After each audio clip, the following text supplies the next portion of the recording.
지난 시간에 우리는 다윗이 그 유명한 사건 골리앗과 싸워서 이기는 그런 일을 우리가 살펴봤습니다.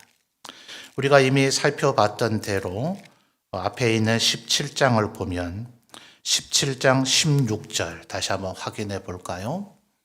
17장 16절입니다. 자, 17장 16절을 보시면 그 블레셋 사람이 골리앗을 얘기하죠. 40일을 조석으로 나와서 몸을 나타내었다. 아침 저녁으로 나와서 그저 몇 마디 하고 이스라엘과 하나님의 군대를 조롱하고 그렇게 들어갔겠습니까? 완전히 전 병력이 그대로 격돌하는 전면전이 벌어지지는 않았지 소규모의 국지적인 전투가 소위 벌어진 겁니다. 성경은 이런 부분까지 낱낱이 기록하지는 않지만 아마 그때마다 이스라엘 진영 쪽에서 이미 기세가 눌려 있잖아요. 사기가 꺾여 있고 그리고 이스라엘은 겁을 집어먹어서 골리앗이 뭔 짓을 하더라도 거기에 반박도 하지 못하고 대항해 싸울 사람은 아무도 없는 그런 형편이죠. 그러니 10중 8구 이스라엘에는 한두 명 이상의 전사자가 계속 생겼을 거예요. 그래 한번 생각을 해보세요. 그냥 단순하게 셈만 하더라도 2명이 전사했다면 80번이면 160명이고 3명씩 전사했다면 80번이면 조석으로니까요. 아침 저녁으로 2번 전투를 격돌이 일어났다면 그러면 240명이 아마 전사했을런지도 모릅니다. 숫자가 적나요? 우리 교회 성도들 주일 오전에 출석하는 인원 해봐야 많이 오셨을 때가 350명을 넘어설 뿐 300에서 한 320, 30명 오가면 그래도 이번 주는 많이 오셨다 이러고 있는 형편입니다. 그러면 우리 교회 성도들만한 인원이 이 40일 동안 죽어나간 거예요. 숫자에 겨우 160, 240명 정도가 아니라 그 사람들은 전부 다 한 집안의 귀중한 아들이거나 아버지거나 남편입니다. 한 집안이 완전히 박살난 집안이 무려 160 집안에서 240 집안이나 됐다는 거예요. 그때까지 이스라엘은 뭐 했어요? 아무것도 못하는 정말 무기력한 모습만 보여줬다는 거예요. 그런데 여기에 다윗이라고 하는 한 소년이 일어나서 그 골리앗을 죽였을 뿐만 아니라 블레셋 족속을 완전히 박살내버렸습니다. 이러면 온 이스라엘이 다 좋아해야 되지 않아요? 그러니 오죽하면 오늘 우리가 읽었던 말씀의 18장 7절 말씀 보십시오. 굉장히 유명한 여인들의 노래이죠. 이 노래가 나중에 사무엘서의 뒷부분을 보면 블레셋 사람들의 입에까지 전파되어졌을 정도입니다. 자, 뭐라고 얘기했다고요? 사울이 죽인 자는 천천히요, 다윗은 만만이다. 이러면 여러분, 온 이스라엘이 그를 사랑했을 것 같잖아요.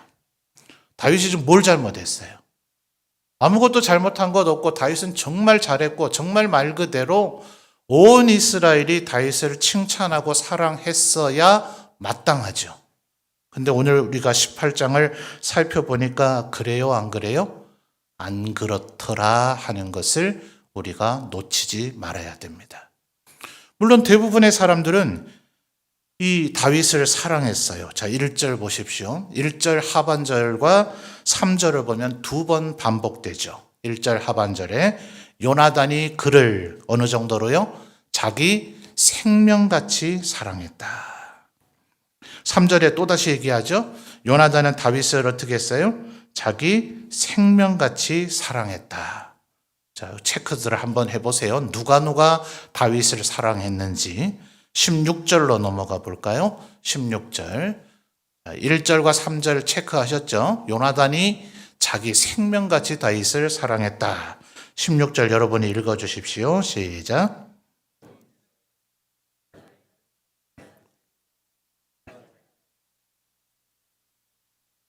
예. 자, 16절에 보니까 누가 다윗을 사랑했어요? 온 이스라엘과 유다가 다윗을 사랑했다. 20절 여러분이 또 읽어주십시오. 시작.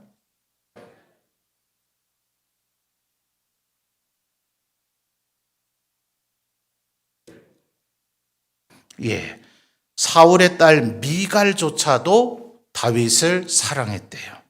자, 28절에 한 번 또 나오죠. 다시 한번 읽어주십시오. 시작.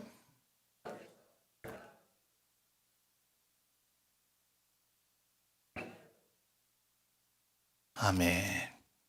자, 온 이스라엘과 16절에서 이미 온 이스라엘과 유다가 사랑한다 했는데 요나단도 미갈도 다 사랑하는데 유독 하나 누구만은 사랑하지 않아요. 누굽니까?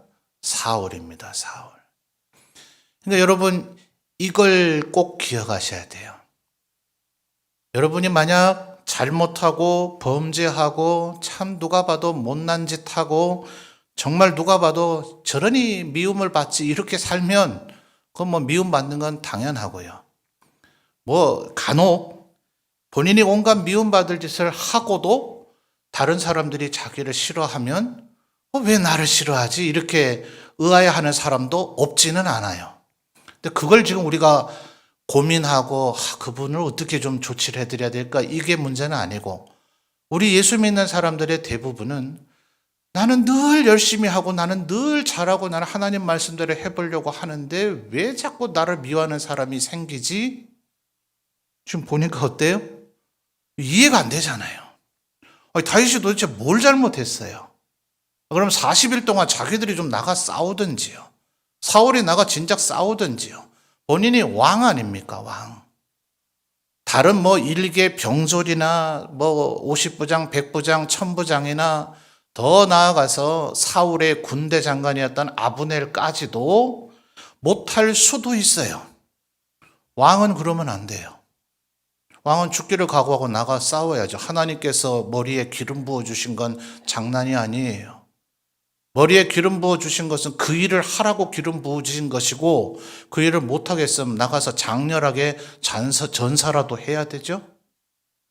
전사하면 하나님께서 다른 왕 세우셔서 그 일을 할 수 있는 자를 세울 거 아니에요. 그 일을 못하고 안 하고 앉아서 문기적대고 왕이라고만 하고 있으니까 문제인 거잖아요. 그런데 결국 가장 다윗을 사랑했었어야 마땅하고 오히려 다윗에게 미안했었어야 마땅하고 다윗에게 속죄라도 해야 될 사울은 다윗을 싫어하더라. 그런데 여러분 사실은 싫어하거나 미워한 게 아니에요.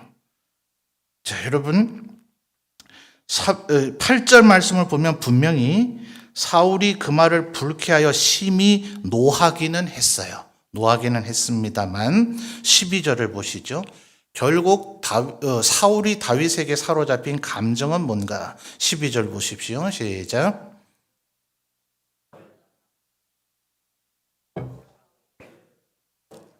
아멘. 뭐 했다고요? 두려워했어요. 29절 다시 한번 또 확인해 보죠. 29절입니다. 자, 29절 여러분이 또 다시 읽어 주십시오. 시작.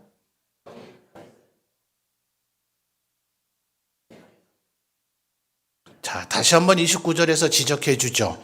더욱 뭐 했다고요? 두려워했다고요. 여러분, 지나가는 길에 큰 개는요, 어지간해서 우리 인간이 지나가도 짖질 않습니다.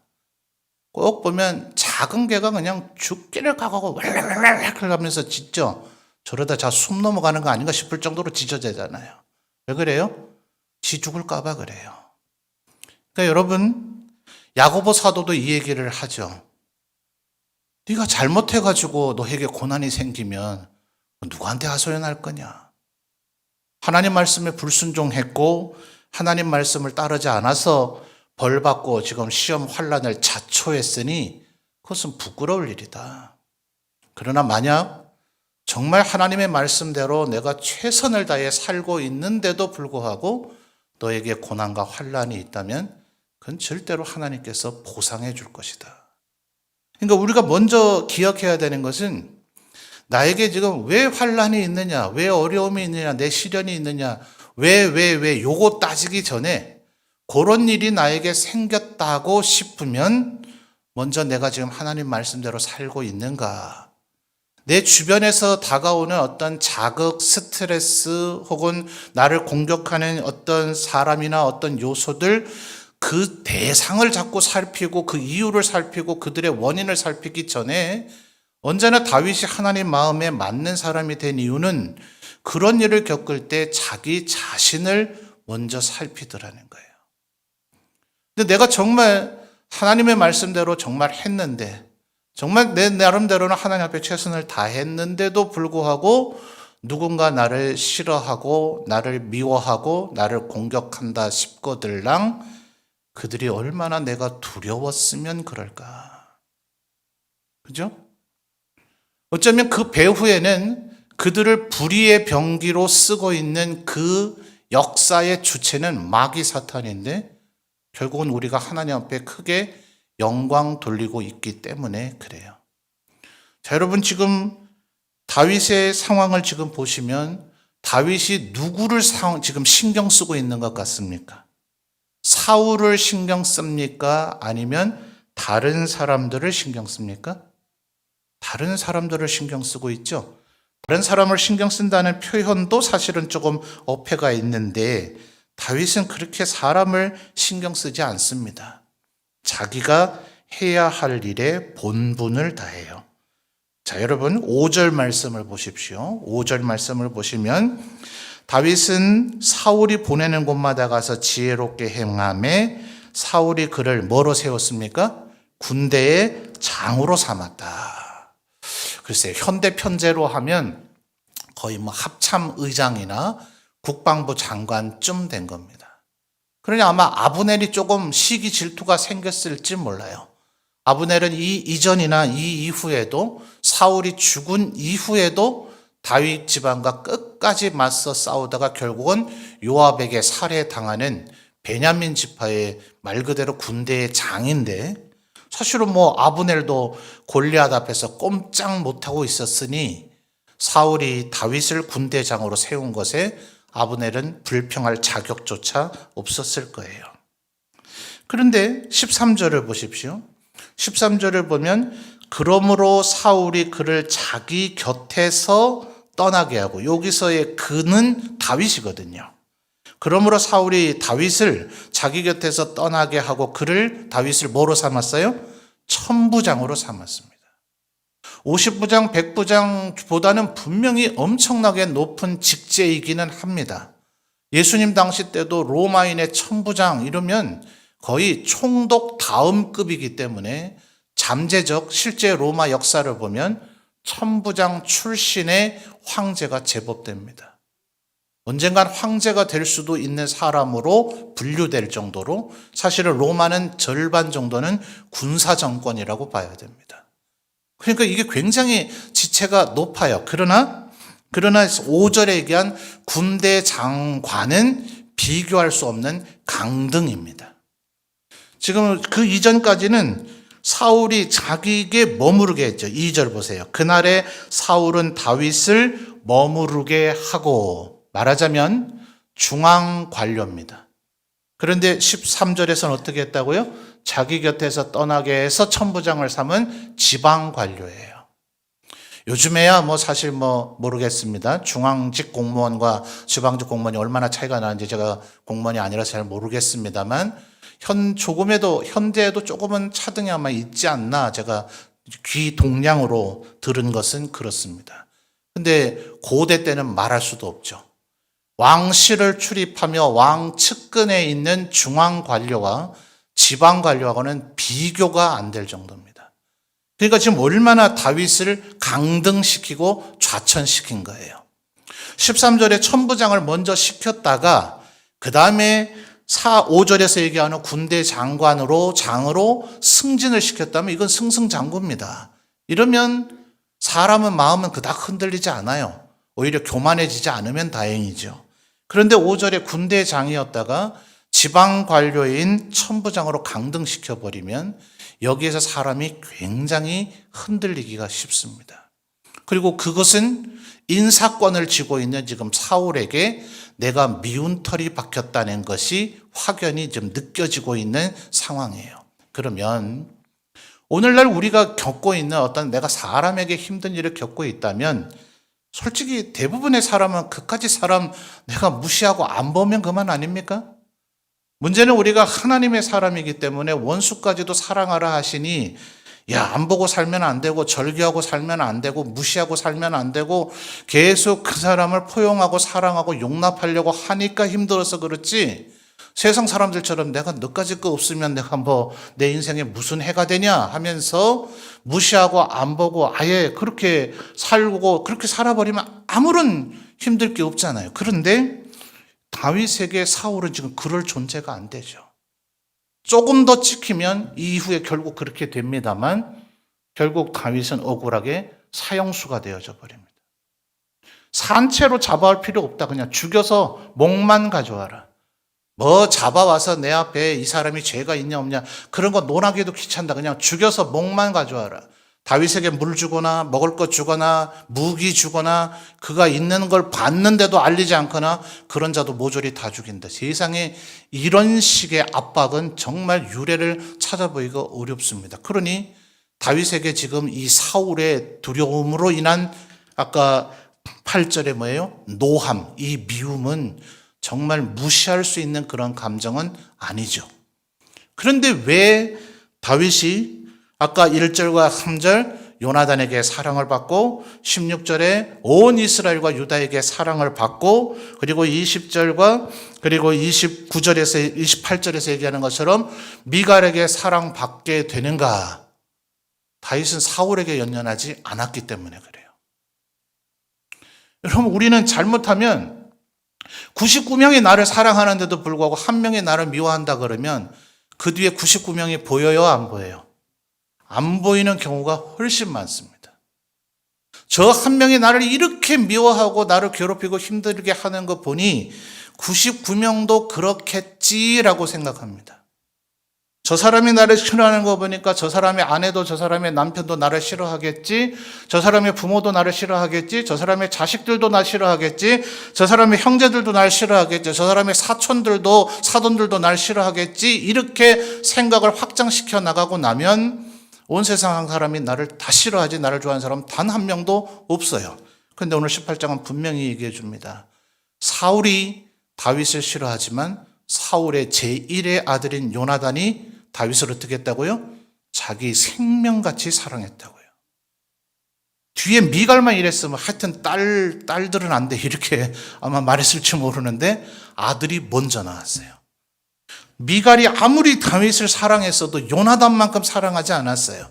그래서 요나단이 죽고 난 이후에 다윗이 뭐라고 애도의 노래를 지어 부릅니까? 형님이 나를 사랑한 것이 그 어떤 여인이 사랑한 것보다 더했습니다. 현대 미치광이 동성연애자들은 봐라 요나단이 다윗이 서로 사랑했지 않느냐 이따위 참 엉뚱한 해석을 내놓습니다만 그 표현이 아니죠. 요나단이 나를 생명같이 사랑했다는 것을 다윗도 느꼈어요. 기억하십시오. 사울이 다윗을 미워해도 요나단, 그의 아들인 요나단, 그의 딸 미갈은 다윗을 사랑합니다. 그러니까 절대 여러분 주위에 여러분을 힘들게 하고 괴롭히는 사람에게 연연하지 말고 저 사람의 마음을 스트레스 받아 왜 나를 이렇게 싫어하지? 저 사람을 어떻게 해야 되지? 이 문제를 어떻게 풀어야 되지? 여기에 사로잡히기를 바라는 것이 마귀의 전략이에요. 그 부정적인 감정, 부정적인 요소에 사로잡히면 아무것도 못합니다. 정말 온 세상에 나를 다 미워하는 것 같거든요. 그러면 결국 다윗은 허물어지고 쓰러지고 병들어져 버리고 아무짝에도 쓸모없는 스스로를 망쳐버리는 인생이 되는 경우가 얼마나 많은지 몰라요. 여러분을 미워하고 힘들게 하는 사람이 있으면 과감히 무시하십시오. 그래서 어떤 이는 얘기하기를 저는 영어를 되게 못하는데도 영어로 알려준 그 말이 훨씬 더 와닿더라고요. 속으로 이렇게 말하라. So what? 이렇게 얘기하래요. 한국말로 한번 따라해 보실랍니까? 그래서 뭐?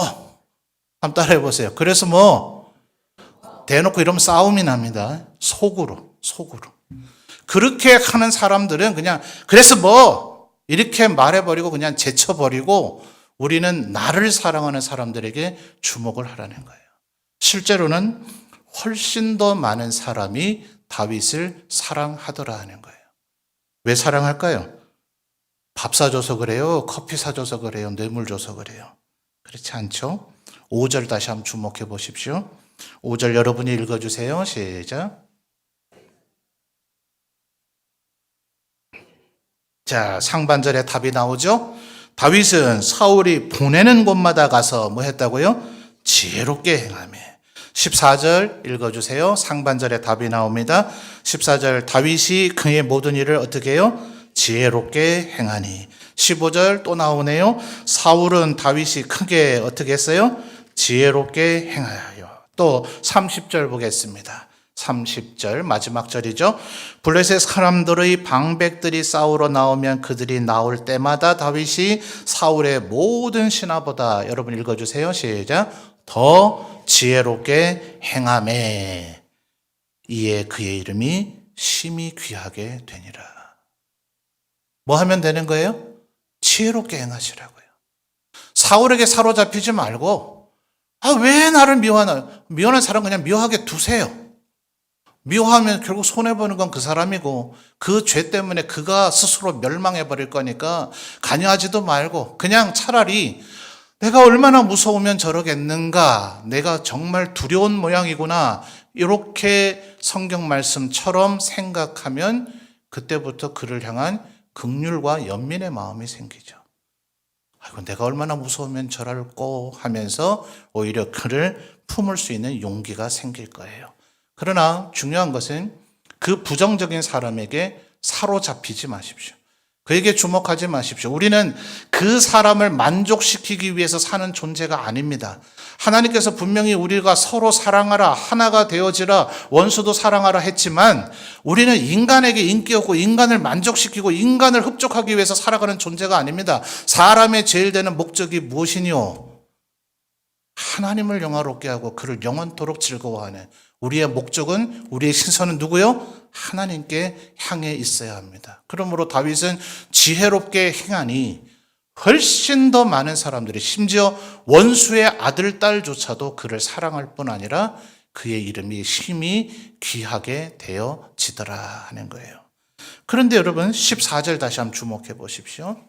지혜롭게 행할 수 있었던 원동력이 뭘까요? 14절 읽어주세요. 시작.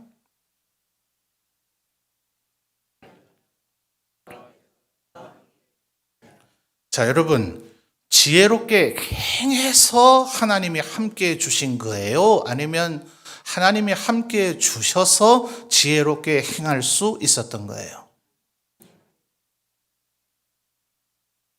정답 아시니까 제가 설교를 더 할 수가 없네요. 14절은 근데 분명히 문장의 순서는 지혜롭게 행한 결과 때문에 하나님이 기특해서 내가 너와 함께 해주마 라고 말하는 것 같잖아요. 그렇죠? 언제나 성경은 도치법을 더 많이 쓰고 있다는 것을 놓치지 말아야 됩니다. 성경은 성경이 해석을 한다. 이 성경 해석의 큰 원리의 명제 중에 하나예요. 그러니까 14절에만 사로잡히면 지혜롭게 행하면 하나님이 나와 함께 해주시겠구나 싶어서 내 안 되는 머리로 쥐어짜르려고 지혜를 쥐어짜면 나와요, 안 나와요? 안 나온단 말이에요. 누가 우스갯소리로 돌머리 쥐어짜면 석유 나오면 다행이다. 돌 석자에 기름 유자니까요. 그렇게 우스갯소리를 하는 분이 있더라고요. 우리 머리를 짜선 절대로 지혜가 나오지 않습니다. 우리 1월 달에 확인했죠. 잠언, 하나님의 말씀을 읽으면, 하나님을 경외하면, 하나님을 청종하면 하나님께서 우리에게 지혜를 주시고, 그러면 우리가 지혜롭게 행할 수 있게 되는 겁니다. 그러니까 여러분 12절 보세요. 14절에만 그게 있는 게 아니라 12절에 이미 여호와께서 사울을 떠나 누구와 함께요? 다윗과 함께 계심으로 그랬잖아요. 자, 왜 다윗이 자꾸 사람에게 사랑받아요? 28절에 명백히 알려주지 않습니까? 28절 다시 확인해 볼까요? 28절 여호와께서 어떻게 해요? 다윗과 함께 계심을 사울이 보고 알았고 사울의 딸 미갈도 그랬죠. 미갈도 그걸 보았기 때문에 다윗을 사랑하더라 하는 거예요. 우리가 하나님이 우리와 함께 하시면 우리가 지혜롭게 행하게 되고, 그러면 사울이 어쩌고 저쩌고에 신경 쓸 필요 없이 사람들이 우리를 사랑하고 인정하게 되고, 그러나 여러분 기억하셔야 될 것은 진정한 믿음의 사람들은 결과로라도 사람들의 인정을 추구하거나 기대하며 살지 않았습니다. 어떤 면에서는 불행하게 보일 수도 있지만 진정한 상급이 하늘에 기다리고 있음을 아는 사람은 오직 하나님께서 나를 인정해 주실 것만 바라보고 살았습니다. 그들 중에 일부는 이 세상에 생명이 끊어지는 그 순간까지 그 누구도 그를 알아준 적이 없었습니다. 그러나 그가 요단강을 건너 천국에 입성하는 그 순간 하나님께서 그를 품에 안아주실 것입니다. 여러분, 모세가 이스라엘 백성들을 출애굽에서 이끌어 나갈 때 그때 이스라엘의 여러 족장들과 여호수아가 있다는 그 생각만 해서 제발 나는 모세처럼 됐으면, 여호수아처럼 됐으면, 그들의 인생도 그렇게 평탄했던 것도 아니죠. 근데 제발 모세와 여호수아처럼 됐으면이라고만 꿈꾸지 마십시오. 그들이 거기서 400년 보내는 세월 동안 태어날 때부터 애굽의 노예로 태어났다가 죽을 때까지 노예로 살다가 애굽에서 결국 노예로 죽은 세대도 있었습니다. 그러나 그들이 하나님이 우리를 긍휼히 여길 것이라는 그 믿음을 계승해 주었기 때문에 모세가 탄생할 때까지 그들 중에 누군가는 하나님의 언약, 아브라함에게 주었던 그 언약, 네 후손이 이방에서 객이 되겠고 400년이 지난 후에 내가 그들을 인도하여 이 땅으로 데리고 오리라 하는 그 약속을 기억하며 기도한 세대들이 있었기에 모세가 출생했을 때 모세가 그것을 미리암과 요게벳 가르쳐 주잖아요. 너는 모세다. 너는 히브리인이다. 하나님께서 우리 가운데 구원자를 세우셔서 우리를 이스라엘 땅으로 인도하겠다 하셨다라는 사실들이 그 세대까지 계속 계승이 되잖아요. 모세와 여호수아만 하나님 앞에 상급을 받고 칭찬받는 것 아니라 우리는 이름도 알지 못하는 애굽에서 노예로 살다가 죽어갔으나 하나님을 경외하며 기도했던 그 사람의 놀랍고 찬란한 이름을 우리는 천국에 가서 보고 듣게 될 것입니다. 그러니 중요한 것은 나도 사랑받고 살고 싶다. 오늘 이 다짐하면 안 돼요. 나도 온 이스라엘과 유다의 사랑을 받고 싶다. 요나단처럼 나를 사랑해주는 사람이 있었으면 좋겠다. 미갈처럼 나를 사랑해주는 사람이 있었으면 좋겠다가 아니라 하나님이 나와 함께 하심을 믿고 나는 그저 묵묵히 지혜롭게 살겠다. 내 이름이 더욱 힘이 귀하게 되든 말든 나는 지혜롭게 살겠다. 이 지혜롭게 산다는 이 말은 한편으로는 겸손히 사는 거죠. 하나님의 하나님 되심을 아는 그 자는 겸손할 것이고 그것이 제일 지혜로운 것입니다. 오직 이것만 주목하며 살아가시는 여러분이 되시기를 바랍니다. 이렇게 했기 때문에 아무리 30절에 그의 이름이 심히 귀하게 되니라 해서 사무엘상 19장에서 다윗이 왕 위에 오른 게 아니잖아요. 온 세상 사람이 다윗을 사랑했지만 이 사랑이 얼마나 허망합니까? 유다 족속도 다윗을 배신하는 꼴을 다윗은 다 겪고 나서야 그가 그 후에 왕 위에 오르더라 하는 거예요. 하나님만 바라보시는 성도들 되시기 바랍니다. 하나님 앞에 겸손히 살아가시는 우리 모두가 되기를 바랍니다. 하나님 앞에서 오직 지혜롭게 행하는 저와 여러분이 되시기를 주님의 이름으로 축원합니다.